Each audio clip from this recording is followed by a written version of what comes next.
السلام عليكم ورحمة الله تعالى وبركاته وولالكين عبد الرحمن جرانكuna waa kaydiya maanta waxaan u baahanahay inaan asxaabtayda la qaybsado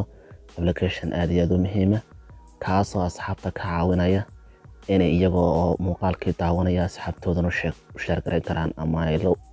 hadli karaan taasoo ay kala qaybsan karaan moolkooda laba qaybood qaybna iyagu video ga daaran yahay qaybta kalena ay ka sheekan karaan oo aanay caqabadaan igu noqon si ay u kala qaybsadaan moolkooda marka application-kan ayaan inta soo haduu ilaahay nafteena noo daayo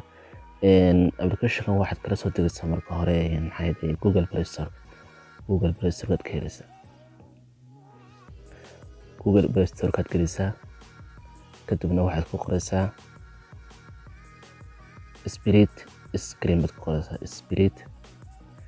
Spirit Screen ayaad ku qoraysaa Spirit Screen marka ku qorato ka u sareeya la soo degaysaa marka ka u sareeya la soo degaysaa ka u sareeya la soo degaysaa aniga uu degsan yahay muddo ayaan la soo dego ka u sareeya marka la soo degto waa kan kadibna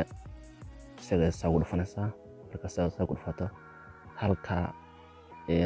xiran ayaad furaysaa marka way ku furan tahay kadib markuu sayahay waad furaysaa marka hore waa sidaa kadibna waad furanaysaa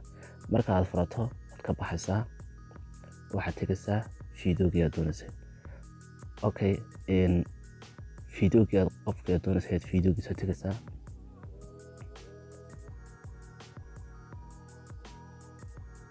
kadibna halkaas aad muuqaalka doonaysay channelka doonaysay ama qofka doonaysay inay wax daawataa ku qoraysaa kadibna waad bilaabaysaa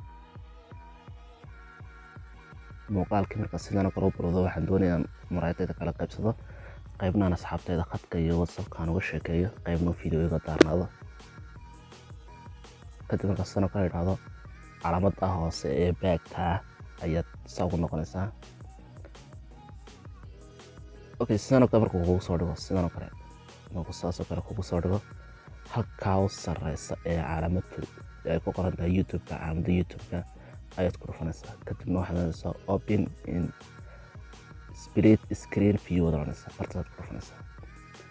okay marka saasoo kale ugu dhufato waxaad ka dooranaysaa wixii aad ka hoos qaban lahayd okay hadda WhatsApp ka sheekay lahayd hadda wax daawan lahayd okay anu WhatsApp kana hadda waan isticmaalo okay saatan kale ugu soo baxay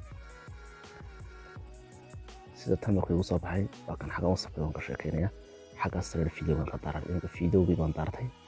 soo jeedaan video-gu markuu bilaamo halkan oo saastan uga soo khadkii ka sheekeynaya okay haddaan ka noqdo waxaan sameeyaa qofkan doonayaan kala baaraya kadibna kamaan kala hadlay qoraalkii halkan waan qadrayaa assalaamu calaykum halkan waan qoraalka ku fuuga daray okay maxay haddaan doono waan iska bedeli karaa haddii aan iska bedelo saatan kala saaran waa kan inuu ka khadkii sano kala ayaan galay waxaan doonayaa iska bedelo wax kale galo soo qaad WhatsApp ka ku noqosho deetana kan video-ga xagga sare uga socda halkan uma asxaabtan doonaya ka baaran kara isoo tigsan garaya aad baan duubi karaa inta soo jecel asxaabtayda la wadaago aad iyo aad